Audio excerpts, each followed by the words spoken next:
Hey there. Tonight, we're going back, way back, to a time before your alarm clock, before your morning coffee, before the concept of weekends even existed. We're traveling to the arid coast of what you now call Peru, to around Ichen Urbexce, where you are about to become someone else entirely. You are a warrior priest in the Chimu Empire, the kingdom that did something almost no other civilization dared to do. They said no to the sun, while everyone else was building temples to the day star. Your people looked up at night and said, "That one, the moon, she's our goddess." And this wasn't just a quirky preference. This was a civilization of over 500,000 people who reorganized. Not their entire society around the pale light of the moon, who went to war under her silver gaze, who measured their worth in how well they could serve her in darkness. Your name is Sinchi, which means warrior in your tongue, but you are more than that.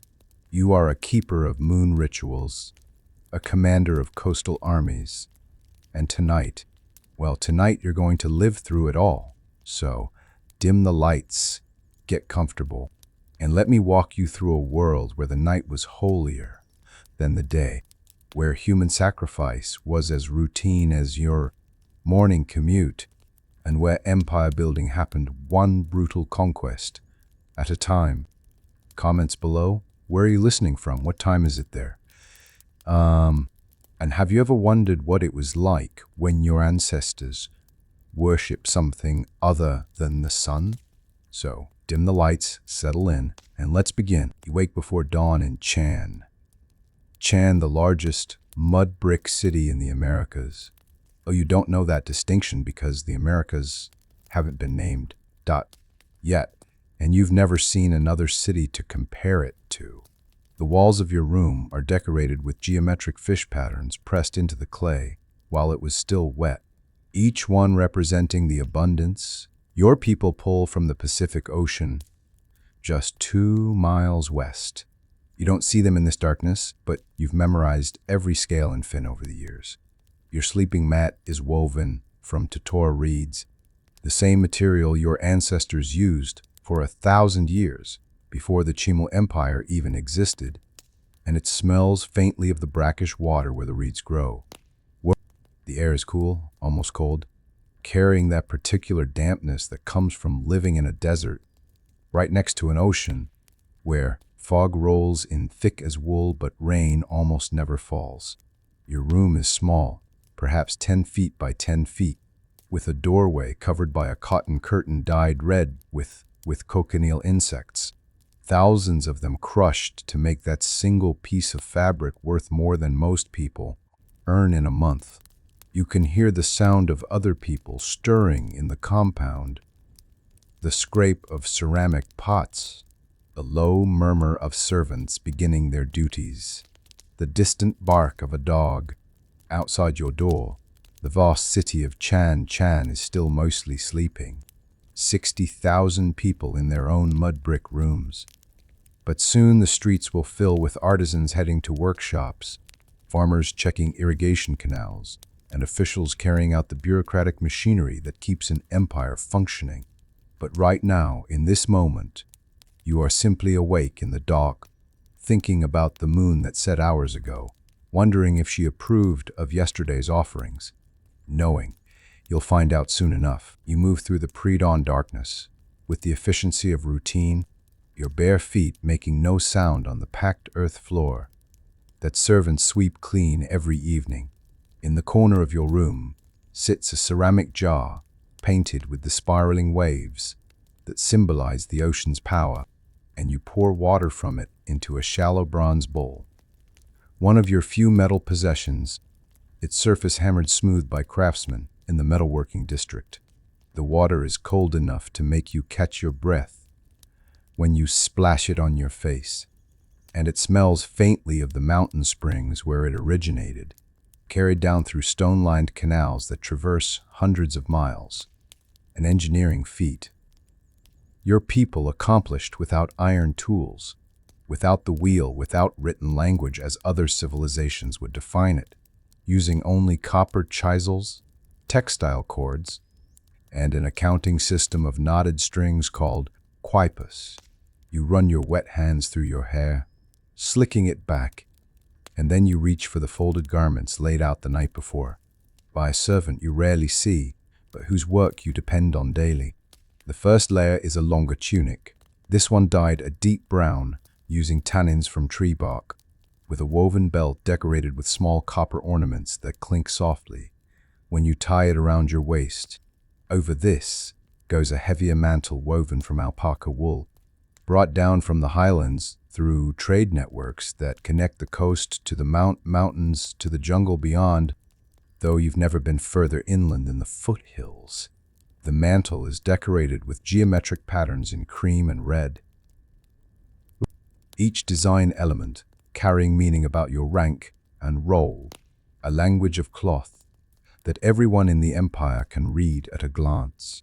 You feel the weight of it settle on your shoulders, and with it, the weight of another day in service to the moon. You step out of your room into the compound courtyard, and the world is caught in that strange twilight between night and day that your people consider sacred. When the moon has set but the sun hasn't yet claimed the sky, when the boundary between the spiritual world and the physical world grows thin. The courtyard is rectangular, about 40 feet on each side, surrounded by rooms like yours, living quarters for warrior priests and their families, all arranged around this communal center, where a stone platform rises waist-high, used for small ceremonies and gatherings. The fog is thick this morning, thicker than usual, rolling in from the ocean in great billowing waves that reduce visibility to perhaps 20 feet, turning the familiar compound into something mysterious and strange, which is both unsettling and somehow appropriate for what you're about to do. You can see other figures moving through the mist, shadows that gradually resolve into people you know. QC, who lives 3 doors down and still limps from an arrow wound taken 2 years ago. Take Mama Quile, the elderly woman who tends the compound's small shrine, and Dot, who remembers when Chan Chan was half its current size, a servant whose name you've never learned, hurrying past with a basket of fresh fish that will be someone's breakfast. The ground beneath your feet is slightly damp from the fog, the packed earth turning to a thin layer of mud that will dry once the sun rises and burns the moisture away, as it does every morning in this place where humidity is abundant but actual rain falls perhaps 3 times a year. You walk toward the courtyard's center, your footsteps leaving faint impressions, and you think about the moon that you didn't set, wondering if she's watching from beyond the veil of clouds and mist, judging, always judging. You reach the stone platform and place your hand on its surface, feeling the cold dampness that has settled on the carved rock during the night, and you trace your fingers across the grooves that form the sacred symbol of size, the moon, represented as a crescent cradling a circle, which some say represents the moon holding the earth, though such cosmological debates are reserved for the high priests who live in the inner compounds near the palace. This platform has seen thousands of small offerings over the years: flowers, dried fish, drops of chicha beer, even occasional blood from minor cuts. And the stone has absorbed all of it, the accumulated devotion of decades, soaking into the porous rock until it seems to radiate a power of its own. Or perhaps that's just what you want to believe. Around you, the compound is slowly coming to life, as the sky brightens almost imperceptibly, that gradual shift from black to deep blue to gray that happens so slowly you can never pinpoint the exact moment of change.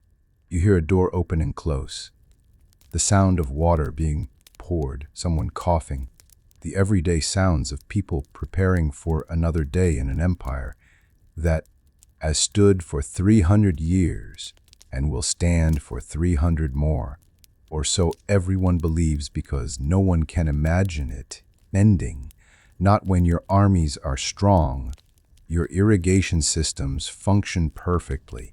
Your workshops produce trade goods that are desired from the mountains to the jungle, and your capital city sprawls across 6 square miles of carefully planned streets and compounds and workshops and temples. You remove your hand from the platform and stand straight, preparing yourself mentally for what comes next, which is the walk to the Moon Temple, where you will join other priests in the dawn ceremony that marks the end of the moon's dominion and the reluctant acknowledgement of the sun's temporary reign. You leave the compound through its main entrance, passing under an archway decorated with carved niches that once held Dora ceramic offerings but now stand empty except for cobwebs and dust, and you step onto one of Chanchan's main streets, which is really more of a wide pathway, perhaps 15 feet across, running straight as an arrow between high adobe walls that mark the boundaries of different compounds and neighborhoods. The fog is even thicker here, funneled between the walls into something almost solid, and you can barely see 30 feet ahead, which means you navigate more by memory than sight, knowing that the Moon Temple lies to the north toward the ocean, which you can hear now, the constant whisper of waves breaking on the shore 2 miles distant but audible in the morning stillness. Other figures emerge from the fog and pass you by.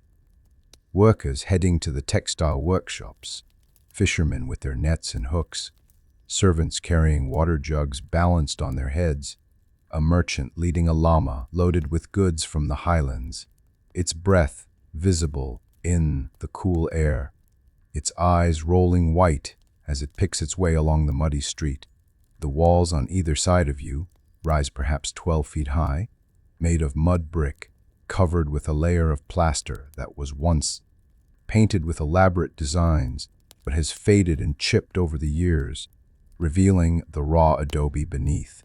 Though in some places, you can still see traces of the original colors, yellow, red, black, forming geometric patterns that speak of fish and waves and the moon's phases. You pass a side street that leads to the metalworking district, and even at this early hour you can hear the distant clink, clink, clink of hammers on copper. The workshops already at work, producing the tools and ornaments that fuel trade throughout the empire. After walking for perhaps 15 minutes, the sound of the ocean growing gradually louder, you reach the outer wall of the Moon Temple complex, which is distinguished from ordinary compounds by its sheer size and the quality of its construction. The adobe bricks here fired harder, the plaster thicker, the decorations more elaborate and better maintained, showing row after row of pelicans in flight, their wings spread wide, each bird carved in relief and then painted. So realistically, you can almost see them move in the flickering torchlight that spills from the entrance ahead. The entrance itself is a massive gateway, perhaps 20 feet high and 10 feet wide, flanked by 2 guards who stand motionless despite the cold and damp, wearing quilted cotton armor and holding bronze-tipped spears, their faces painted with black lines that mark them as elite temple guards, men who have proven themselves in battle and earned the right to protect the holiest site in the empire. They recognize you, of course.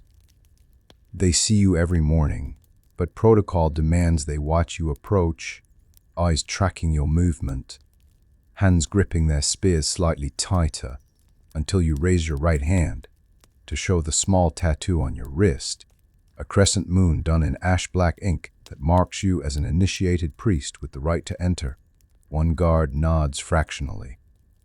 The most acknowledgement you'll receive, and you pass between them into the outer courtyard of the temple complex, where the fog seems to thin slightly, as if the sacred space itself repels the moisture, and you can see dozens of other priests and priestesses arriving from different parts of the city, all converging on this place, all preparing for the ceremony that marks the daily transition from the moon's time to the sun's time, a ceremony that must be performed perfectly or risk the displeasure of the goddess who gives your people their identity. The outer courtyard of the Moon Temple is vast, large enough to hold 500 people comfortably, its ground paved with smooth river stones brought from the Andes and fitted together.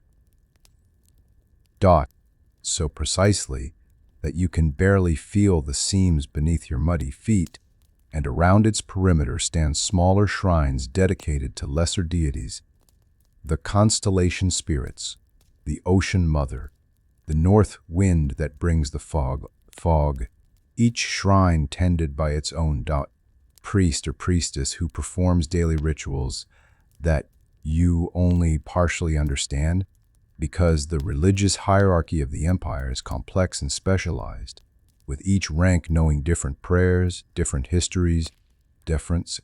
You walk across the courtyard toward the inner temple, passing a group of young initiates, none older than 12, who kneel beside a shrine cleaning the previous day's offerings, scrubbing dried flower petals and fish scales from stone surfaces, their small hands red from cold water.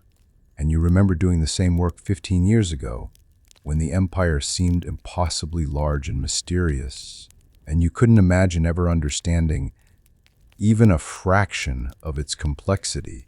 The inner temple rises before you now, a massive structure of 3 tiers, each tier smaller than the one below, creating a step pyramid effect that reaches perhaps 60 feet into the air, its walls decorated with thousands of carved images, showing the moon in all her phases, full, crescent, new, and mythological scenes of the moon's marriage to the sea, from which union came the fish that feed the empire, or so the creation story goes, though you suspect the priests invented that particular narrative to justify the importance of both the moon and the ocean trade.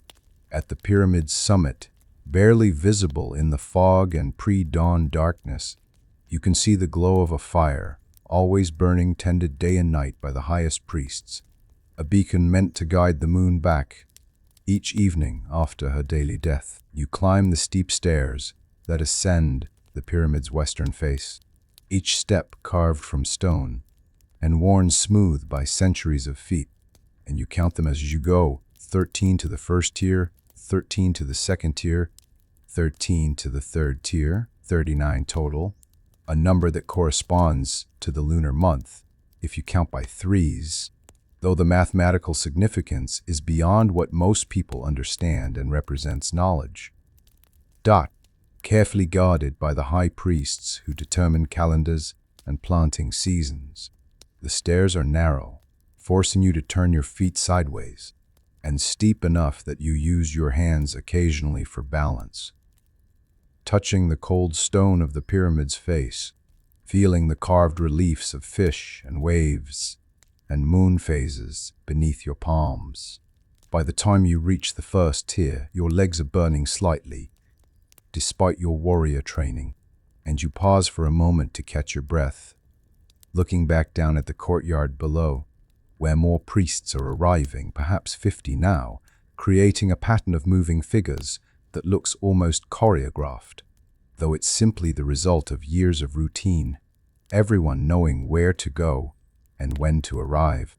The second tier is smaller, its platform perhaps 20 feet square, and here you find a bronze brazier, burning fragrant wood imported from the jungle, its smoke rising straight up in the still morning air, carrying prayers to the heavens, or so the belief goes, though you've always wondered if prayers need smoke to reach the gods, or if that's just ceremony for ceremony's sake.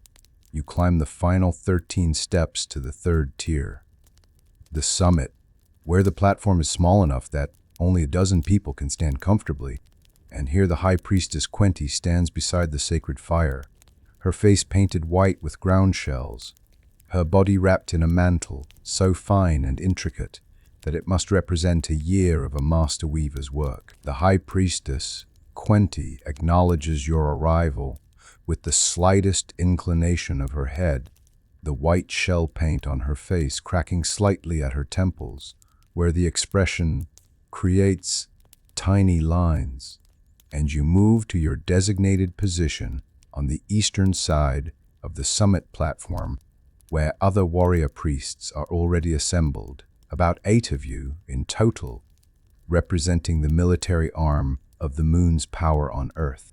From this height, even in the fog, you can see the outline of Chan Chan spreading below you, its grid of compounds and streets visible as darker lines against the lighter morning mist. And beyond that, to the west, you can glimpse the Pacific Ocean as a vast gray expanse that seems to merge seamlessly with the gray sky, making it impossible to tell where water ends and air begins. The sacred fire in the center of the platform burns in a stone basin carved with spirals, and its flames dance in the slight breeze that you couldn't feel at ground level, but which exists here at this height, carrying the salt smell of the ocean mixed with the sweet smoke of the burning wood.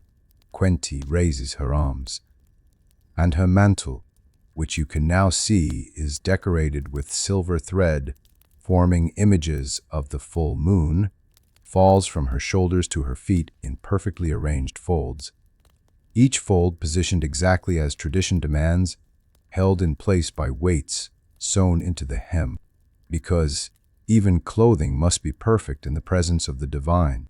She begins to chant in the old language, not the Chimu tongue you speak daily, but an older form that predates the empire, preserved only for religious ceremonies. And though you've heard these chants 1,000 times, you understand perhaps 1 word in 3, the meaning coming more from tone and repetition than actual comprehension, a reminder that there are layers of knowledge you haven't yet attained and may never attain. The high priestess's chant builds in intensity, her voice rising from a low murmur to a clear call that cuts through the morning air, and at certain phrases, ones you recognize even if you don't fully understand them, you and the other warrior priests respond with a single syllable, exhaled forcefully from the diaphragm, a sound that is part breath, part word, part drum. The rhythm of the chant is deliberate. 4 beats of silence, the priestess's phrase. 2 beats of silence, your collective, repeated with variations that follow the phases of the moon cycle as represented. In the ceremonial calendar that the priestesses maintain using quipus and astronomical observations. As the chant continues, the sky gradually lightens, that imperceptible shift becoming more noticeable now, the deep gray giving way to something paler, and you know from years of performing this ceremony that the timing must be exact. The chant must reach its crescendo at the precise moment. The sun breaks the horizon, not before, not after, because that moment represents the moon's submission to the sun's power, a submission that is temporary, negotiated, permitted by the moon rather than forced by the sun, a subtle theological point that distinguishes Kimamu belief from the sunness. Worshipping cultures that surround your empire and sometimes war against it, you watch the eastern horizon, your eyes trained to spot the first gleam of light, while simultaneously listening to the priestess's chant, while also maintaining your breathing rhythm for the responses, a multi-layered attention that requires years of practice to maintain without error. The other priests around you are equally focused, their faces set in concentration, and you can feel the collective energy of the summit. 12 people breathing and chanting as one organism, connected by ritual and repetition and shared purpose, creating something larger than the sum of its parts. The first sliver of sun breaks the horizon exactly as the high priestess reaches the climax of her chant, and the timing is so perfect that it seems miraculous. though you know it's actually the result of years of astronomical observation and mathematical calculation. The priestesses, having determined through careful study exactly how long each chant must last, to synchronize with the solar cycle, adjusting for the gradual shift of sunrise times throughout the year. The moment the sun appears, everyone on the summit drops to their knees in unison, a movement you've practiced so many times that your body performs it without conscious thought, and you press your forehead to the cold stone of the platform while keeping your arms extended forward, palms flat, in a posture of submission that is both physically uncomfortable and symbolically important. You are literally prostrating yourself before the solar power that the moon has graciously allowed to reign during the daylight hours. The high priestess continues chanting, but in a different tone now, softer, almost conversational, speaking to the sun as one might address a respected rival, acknowledging its power while reminding it of the moon's ultimate sovereignty, a theological balance that has sustained your people's identity for generations. You hold the prostrate position for perhaps 2 minutes, feeling the cold seeping through your clothing into your chest and knees, feeling your extended arms begin to tremble slightly from the strain, and you focus on the physical discomfort as a form of offering, your body suffering a small sacrifice to the cosmic powers that govern existence. When the priestess finally gives the signal, 3 sharp claps, you rise back to your feet, the movement somewhat awkward as your knees protest and blood rushes back into your compressed limbs, but you manage it without stumbling. Years of training preventing any display of weakness that might dishonor the ceremony or mark you as unfit for your role. The dawn ceremony the high priestess Quenti gestures for you and 3 other warrior priests to follow her down the pyramid's northern face, which has a different set of stairs, wider, less steep, designed for carrying offerings rather than for ceremonial ascent. You descend carefully, the morning sun now fully risen and burning off the fog with surprising speed, revealing Chan Chan in all its sprawling complexity, a city that looks from this height like a geometric puzzle of right angles and carefully planned spaces, so different from the organic growth patterns of settlements in the daughter highlands, where buildings cluster randomly around water sources and grazing lands. At the pyramid's base, you enter a different courtyard, smaller and more private than the outer one, reserved for the priesthood's business rather than public worship, and here you find what you've been summoned to see. 5 prisoners, 3 men and 2 women, kneeling in a row with their hands bound behind their backs, with cotton rope, their faces showing various degrees of fear and resignation. These are not criminals from within the empire. Such people would be dealt with by civilian authorities, but rather captives from last month's raid on a coastal village that refused to pay tribute to Chimor, the Chimu state, and their presence here means only one thing, a thing you've participated in many times before but which never becomes routine or easy, despite what some people think about warriors and violent.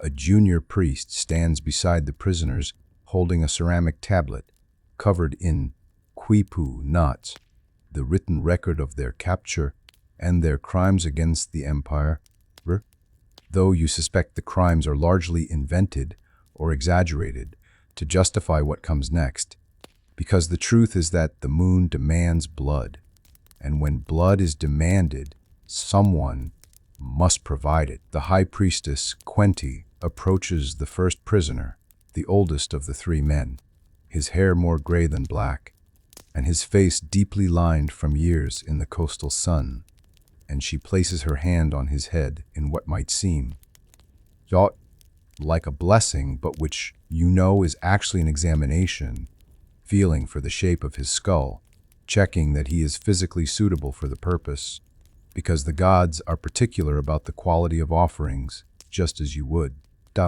Be particular about the quality of fish you serve to an honored guest. She nods to herself, satisfied, and moves to the next prisoner, repeating the examination, working her way down the line with the same methodical care. And each prisoner she touches either freezes completely or begins to shake, because by now they understand what's happening, even if they didn't before, even if they had somehow convinced themselves during their weeks of captivity. That they might be ransomed or released or sold as servants. Those comfortable delusions are now completely shattered.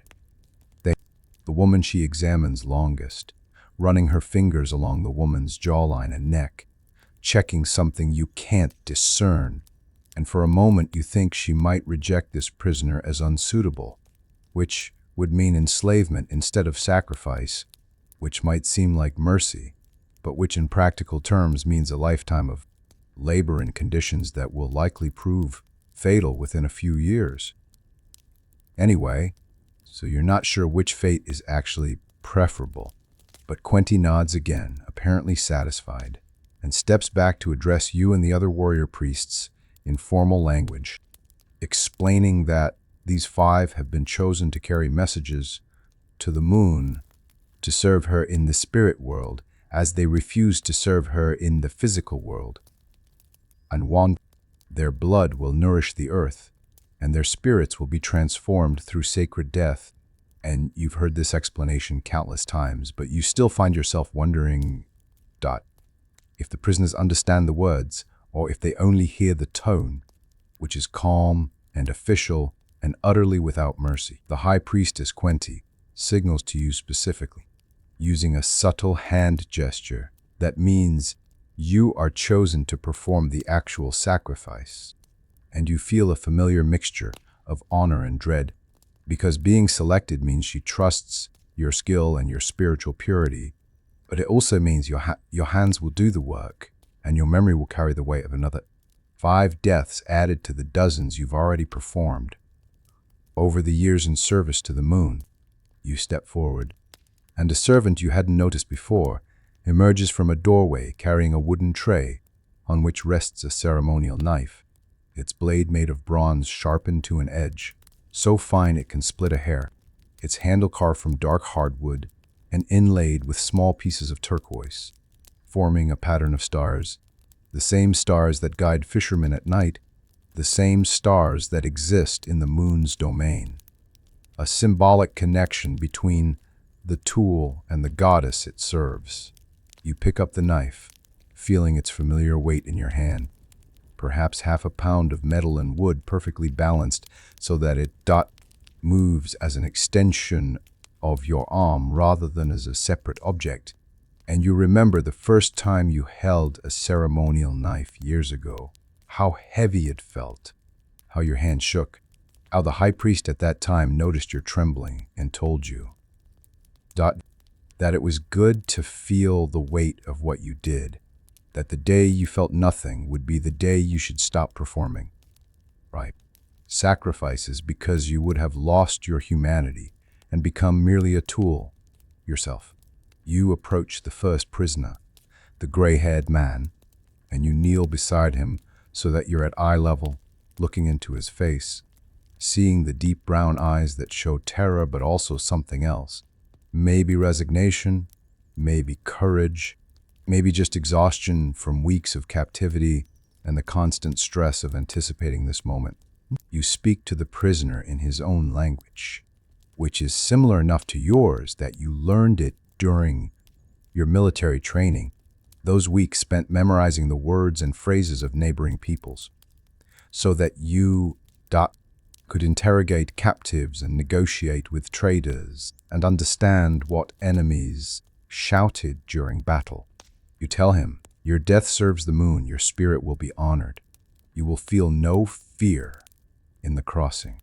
And these words are part of the traditional formula that the priesthood requires you to speak, though whether they bring comfort or just sound like empty platitudes to someone about to die, you've never been sure and probably never will be.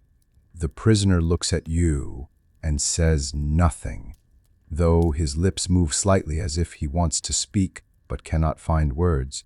And you recognize that particular expression from other sacrifices.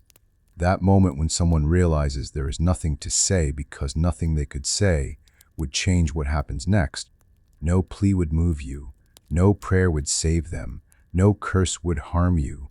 The moment is simply inevitable, like sunrise or tide. You raise your left hand and place it on the prisoner's shoulder, a gesture that is both steadying and symbolic. You are connecting with him physically, acknowledging his humanity, even as you prepare to end his life.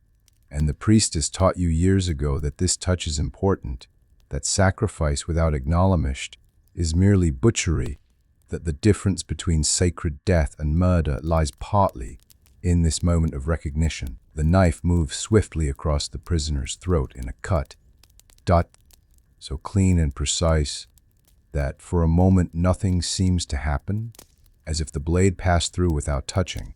But then the wound opens and blood flows, dark red in the morning sunlight, and the man's eyes go wide with shock, though you know from experience that the shock is not from pain. The cut was too fast and clean for that, but rather from the sudden understanding that it's done, that his life is leaving him, that these are his final moments. His body slumps forward, and you guide it with your left hand, letting him down gently onto the stone pavement, rather than letting him fall. This small dignity, something you can offer even if you cannot offer life, and you position him so that his blood flows toward the drainage channel carved into the courtyard stones, because the blood must be collected and later poured at the base of the Moon Temple as offering. Every drop is sacred, and none can be wasted. The other prisoners have seen what happened. Of course, they're kneeling in a row and cannot look away even if they wanted to. And the woman closest to the dead man has begun to weep, not loudly, but in quiet sobs that shake her shoulders. And the youngest male prisoner has closed his eyes and is murmuring something, perhaps a prayer to his own gods, hoping they might intervene even though they manifestly have not intervened. So far and show no signs of planning to do so. Now, you stand, your knee stiff from kneeling on stone, and you walk to the second prisoner, and the knife in your hand is wet with blood that will need to be cleaned later with sand and sacred water, scrubbed until the bronze gleams again, purified for the next time it is needed. Because there will always be a next time, the moon's hunger for blood is eternal and must be satisfied. The second prisoner is the young man who was praying, perhaps 20 years old, his face still smooth except for the ritual scars on his cheeks, that mark him as an initiated adult in his own culture. Those parallel lines that were cut when he reached manhood and packed with ash to create permanent marks. A custom your people do not practice, but which you recognize from dealings with coastal villages to the south.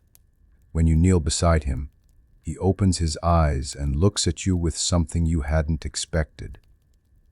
Not fear exactly, but anger, clear and sharp, his jaw clenched tight and his nostrils flaring with each breath, and he spits at you, the saliva landing on your chest and running down the fabric of your tunic, a gesture of defiance that is both futile and somehow magnificent, in its determination to maintain dignity even in absolute powerlessness. You do not react to the insult. Do not strike him or shout, because such defiance is actually honored in warrior culture. Better to die fighting or resisting than to die weeping and begging, and part of you respects this young man more for his anger than you respected. The older man for his resignation. You still speak the traditional words. Your death serves the moon. Your spirit will be honored. You will feel no fear in the crossing. But this time they feel even more inadequate, because clearly this young man does not want his death to serve your moon, does not care about being honored by your empire, will feel whatever fear he damn well pleases, and your words are just noise, just the empty ritual required by protocol. He says something to you in his language. Language, a phrase you don't know, but whose meaning is clear from his tone. Probably a curse, possibly a declaration that his gods are stronger than yours. Definitely a refusal to accept the religious framework you're trying to impose on his death. The young man dies as defiantly as he lived. His final moments, his eyes locked on yours until the very last second, when they lose focus and stare at nothing, and you feel the weight of his anger even after he's gone, as if his curse, whatever it was, has somehow attached itself to you, riding along in your memory, where it will surface unexpectedly in the years to come during quiet moments when you're trying to sleep or eat or perform some routine task. You guide his body down as you did the first, ensuring the blood flows properly into the drainage channel, and now there are 2 bodies on the stone pavement and 3 prisoners remaining. And the smell of blood is thick in the morning air, that metallic copper smell that seems to coat the inside of your nose and mouth, making you want to spit but knowing you cannot. Not here, not during a sacred ceremony. Such a gesture would be disrespectful to the goddess and would mark you as spiritually unclean. The 3rd prisoner is the woman who was weeping, and as you approach her, she begins to shake her head back and forth, a wordless plea that is somehow more affecting than any verbal begging would be, and you feel your resolve waver slightly, which is dangerous because doubt creates hesitation, and hesitation creates mistakes, and mistakes during sacrifice are unacceptable. They cause suffering that need not exist. They turn sacred death into mere butchery. You force yourself to focus on technique rather than emotion, remembering your training, treating this as a physical task rather than a moral one. Because if you start thinking too deeply about what you're doing, you'll freeze completely, and then someone else will have to perform the sacrifice, and your failure will be noted and remembered and used against you by rivals in the warrior-priest hierarchy, who are always looking for weaknesses to exploit. The woman's death is quick and clean like the others, which is all you can offer. But as you guide her body down, you notice she's wearing a small woven bracelet on her left wrist, the kind mothers make for children using bright threads and simple patterns. And you wonder if she had a child, if that child is somewhere thinking about their mother, waiting for her to come home, not knowing she will never come home, that she is dying right now on cold stone in a foreign city for a foreign god. And this thought breaks through your carefully maintained emotional distance, and you feel something crack inside you, some barrier between what you do and what you feel suddenly developing, a fissure. You stand more slowly than before, and your hands are shaking slightly, which has never happened before in all your years of performing sacrifices, and you hope no one notices the trembling, but you suspect the high priestess notices everything, her eyes missing nothing, though she gives no sign of acknowledgement. 2 prisoners remain, the 2 who have not yet died, who have watched their companions killed one by one, and who know with absolute certainty that they are next, and you can see in their faces that they have moved beyond fear into something else, some state of consciousness that exists only in the moments before death, when there is nothing left to lose and nothing left to hope for and nothing left to feel except the animal awareness of your own heartbeat, counting down the final seconds.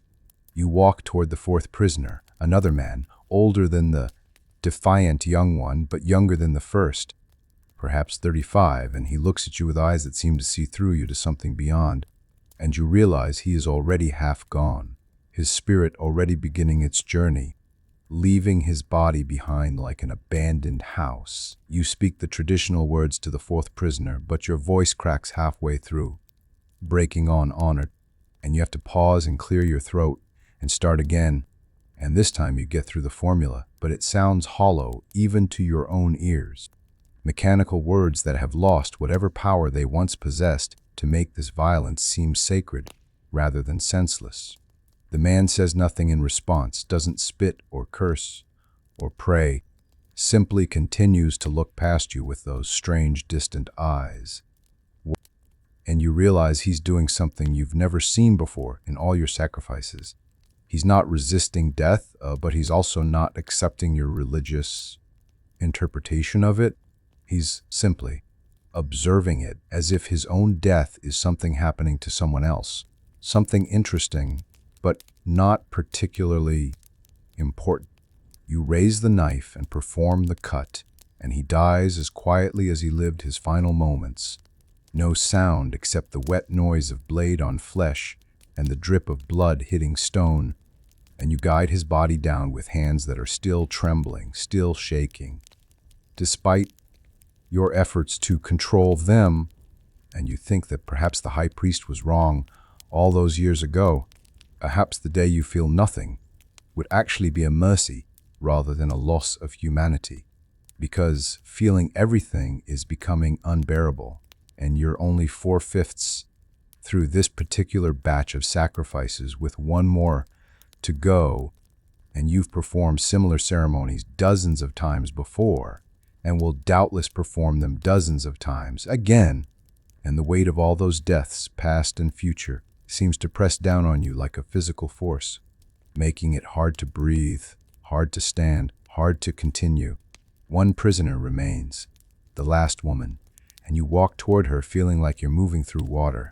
Each step requiring enormous. You speak the traditional words to the fourth prisoner, but your voice cracks halfway through, breaking on, honored, and you have to pause and clear your throat and start again. And this time you get through the formula, but it sounds hollow, even to your own ears. Mechanical words that have lost whatever power they once possessed to make this violence seem sacred rather than senseless.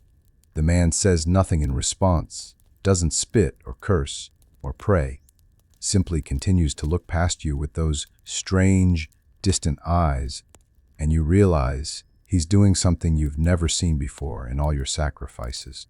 He's not resisting death, but he's also not accepting your religious interpretation of it.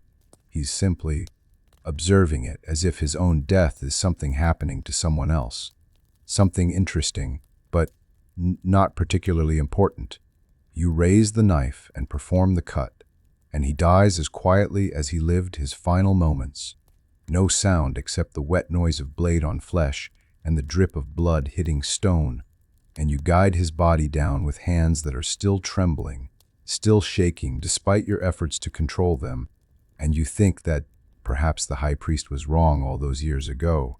Perhaps the day you feel nothing would actually be a mercy, rather than a loss of humanity, because feeling everything is becoming unbearable, and you're only 4/5 through this particular batch of sacrifices with one more to go, and you've performed similar ceremonies dozens of times before, and will doubtless perform them dozens of times again, and the weight of all those deaths, past and future, seems to press down on you like a physical force, making it hard to breathe, hard to stand, hard to continue. One prisoner remains, the last woman, and you walk toward her, feeling like you're moving through water, step requiring enormous effort. You make the final cut and the woman dies, and you release her body less carefully than the others, letting it fall rather than guiding it down, because you've reached some limit beyond which you cannot maintain the pretense of sacred care, and then you stand on legs that feel like they belong to someone else, disconnected from your will, moving on their own, and you walk away from the five bodies, away from the high priestess and the other priests, away from the sacred courtyard, walking quickly toward the outer wall where there's a small gate that leads to a maintenance area, and you reach the gate and push through it and find yourself in a narrow alley between buildings where the morning sun hasn't yet penetrated, and only then Only when you're alone in the shadows do you lean against the wall and vomit, your body rejecting what your mind has been forced to accept, purging itself of the only thing it can purge, since it cannot purge the memories or the guilt or the accumulated weight of too many deaths performed in the name of a goddess you're no longer sure you believe in. The vomit splashes on your already blood-stained feet, and you don't care, don't even notice, really, because you're crying now, actually crying, tears running down your face, mixing with the sweat and the small blood spatters that marked you during the sacrifices, and you're gasping for air between sobs, making sounds that would humiliate you if anyone could hear them, but no one can. You're alone, finally alone, and you let yourself fall apart in this dark alley because you cannot fall apart anywhere else, cannot show weakness before the priesthood or the other warriors or anyone who might use that weakness against you in the complex political games that determine advancement and survival within the Empire's elite classes. You don't know how long you stay in the alley. Perhaps 10 minutes, perhaps 30. Time loses meaning when you're falling apart, but eventually the sobs subside into shallow breathing, and the tears dry, leaving salt tracks on your face, and you feel emptied out, hollow like a ceramic vessel that's been fired in a kiln until nothing organic remains, just hardened clay shaped into the form of a human being.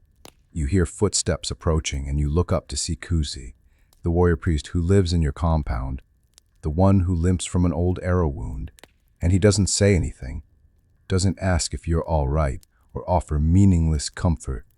He simply sits down beside you in the alley and hands you a water gourd, which you take and drink from gratefully, rinsing the taste of vomit from your mouth and spitting it onto the ground. Kusi has been a warrior priest longer than you have, perhaps 15 years, and his eyes carry the same weight you feel in your own soul, that accumulated burden of sanctioned violence performed in service to powers that may or may not actually care about the devotion offered to them. He speaks finally, his voice low and rough. The first time I couldn't do it, I ran to the canals and jumped in, tried to wash it all off, stayed in the water until I was so cold I could barely walk back. The second time was no easier. The third time was worse. After that, I stopped counting. You look at him and nod, understanding that this is his way of saying that what you're feeling is normal, that everyone who performs sacrifices eventually reaches this breaking point, that the difference between those who continue and those who don't is not whether they feel the horror, but whether they can function despite feeling it. Kusi helps you to your feet, and you walk together back through the maintenance gate into the temple courtyard, where the 5 bodies have already been removed, carried away to the preparation chambers, where they will be cleaned and dressed and arranged for the next phase of the funeral ceremonies that honor their transition to the spirit world. Because the irony of Chimu religion is that while the sacrifice itself is brutal and bloody, the aftermath treats the dead with remarkable reverence, as if acknowledging that taking a life requires giving something back in ritual care and ceremonial attention. The high priestess Quenti is no longer on the pyramid summit, but has descended to the second tier, where she's speaking with several junior priests, giving instructions about the day's remaining ceremonies, and she glances at you as you emerge from the alley, but her face shows no judgment or criticism, merely acknowledgement that you're back and functional, which is apparently all that matters. You realize that your breakdown was probably neither surprising nor condemnable to her, that she's seen dozens of warrior priests over the years reach similar points of crisis, and knows that some of them recover and continue serving while others quietly request transfers to less spiritually demanding positions, assignments that allow them to serve the Empire without requiring them to kill regularly in the goddess's name. Kusi leaves you at the compound entrance with a brief touch on your shoulder That simple gesture, conveying more support than any speech could manage, and you walk back to your room, feeling disconnected from your body, watching yourself move through space as if you're a spirit, observing the actions of the physical form you once inhabited. So, your room looks exactly as it did when you left it before dawn, the sleeping mat still rumpled, the ceramic water jar still sitting in the corner. Nothing changed except you. You sit in your room for perhaps an hour, unable to move, unable to think clearly, simply existing in a state of numbness that is probably your mind's way of protecting itself from complete collapse. And gradually, you become aware that you need to clean yourself, that the blood and vomit and tear stains marking your body, that and clothing are not just physically uncomfortable, but symbolically significant, carrying the weight of what you've done out into the world, where it can contaminate everything you touch. You stand with effort and remove your clothing, peeling off the blood-stiff tunic and mantle and dropping them in a pile on the floor. And you pour water from the ceramic jar into your bronze bowl and begin the slow process of washing, scrubbing your hands and arms with particular attention, watching the water turn pink and then red as blood dissolves and flows.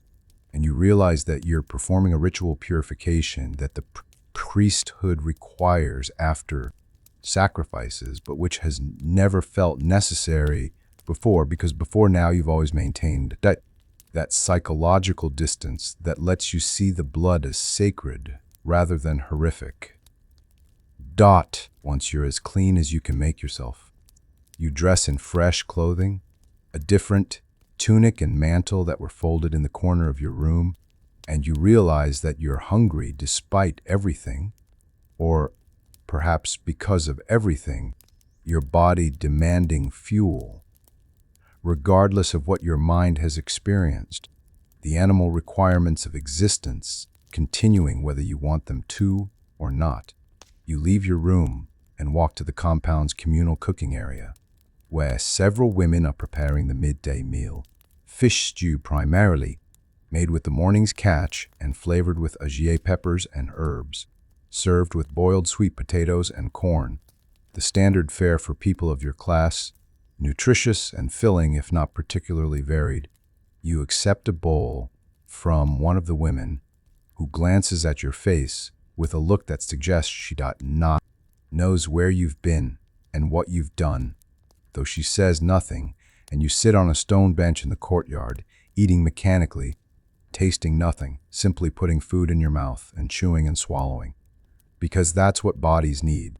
Other people move through the courtyard going about their daily routines, servants carrying water, children playing a game with painted sticks, an old man repairing a fishing net, and the normalcy of it all feels surreal, as if you've crossed into some parallel world where life continues unchanged while you've been fundamentally altered by the morning's events. You finish eating and return the bowl to the cooking area, and then you stand in the courtyard, uncertain what to do next, because you have no assigned duties for the rest of the day. The sacrifice was your primary responsibility, and now it's completed, and the afternoon stretches ahead empty and purposeless, hours to fill with anything, that might distract you from thinking about 5 people who were alive this morning and who are now dead by your hand. You decide to walk to the ocean, needing something vast and impersonal to look at, something that existed before the Empire and will exist after it, something that doesn't care about human concerns or divine demands or the blood spilled in sacred ceremonies. You leave the compound and walk west through Chan Chan streets, which are busier now in the midday heat, filled with people conducting commerce and carrying goods and arguing about prices and living their lives. In ordinary ways that seem impossibly distant from the violence you participated in just hours ago. The walk to the beach takes perhaps 40 minutes, and with each step, you feel the city falling away behind you.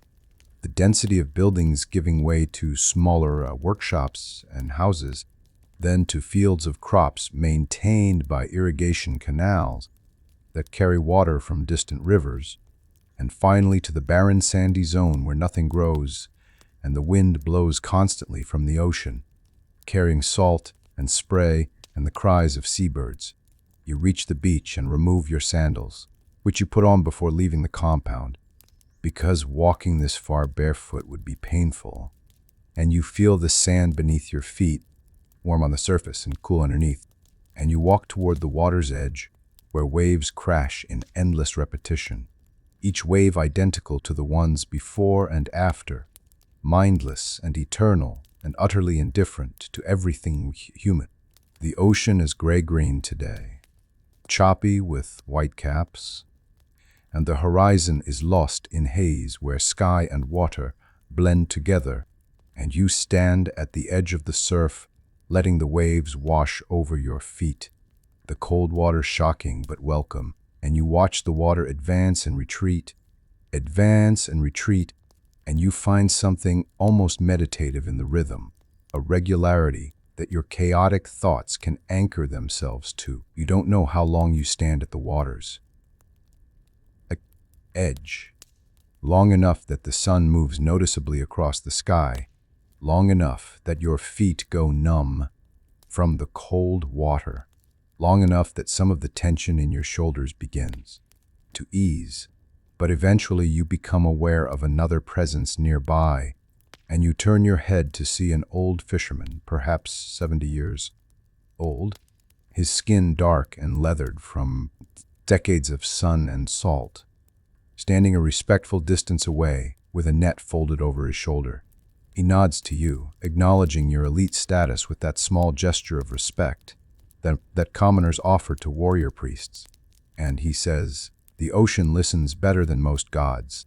She doesn't judge, she just takes what you give her and keeps it." His voice is raspy and rough, shaped by years of shouting over wind and waves, and his words carry the simple wisdom of someone who has spent a lifetime in intimate relationship with forces beyond human control. You realize he probably knows exactly where you were this morning, what you did, because everyone in Chan Chan knows when sacrifices are scheduled, and the news of such events spreads quickly through the gossip networks that connect every level of society. And yet he doesn't condemn or approve, he simply states a fact about the ocean, offering it as a kind of gift, permission to use the water as a receptacle for whatever you need to cast away. You nod back to him, unable to speak, your throat tight with emotions you can't name, and he understands. He doesn't need words. He simply turns and walks down the beach toward where other fishermen are dragging boats into the surf, preparing for the afternoon fishing run when the tide is right, and certain fish come closer to shore, the eternal cycle of work and survival that continues regardless of empires or religions, or the weight carried by individual souls. After the fisherman leaves, you wade deeper into the ocean until the water reaches your waist, the cold shocking your system fully awake, and you dunk your head under the surface, holding yourself underwater for as long as your lungs will allow, eyes open in the murky green darkness. And there's something purifying about this submersion, as if the ocean is washing away not just the physical residue of this morning, but something deeper, some spiritual contamination that water from a jar could never reach. You surface gasping and push your hair back from your face, and you repeat the process several times, diving under the waves, letting the ocean tumble and jostle you, surrendering control to forces that could easily kill you if they chose. And there's a kind of relief in that surrender, in placing your life in the hands or currents of something that isn't you, that doesn't require you to decide or act or kill. Eventually, exhausted and shivering, you wade back to shore and sit on the sand in your soaking wet clothing. not caring about propriety or appearance, just sitting and breathing and feeling the sun on your face as it begins its descent toward evening. The beach is mostly empty now, except for the fishermen launching their boats, their silhouettes dark against the bright water, and you watch them work with practiced efficiency. 6 men to a boat, 3 rowing while 3 manage the sails, heading out toward the fishing grounds where they'll drop their nets and hooks and pull in the catch that will feed Chan Chan tomorrow. The endless cycle of labor that sustains the empire. Humble work that seems more honest somehow than what you did this morning in the name of divine service.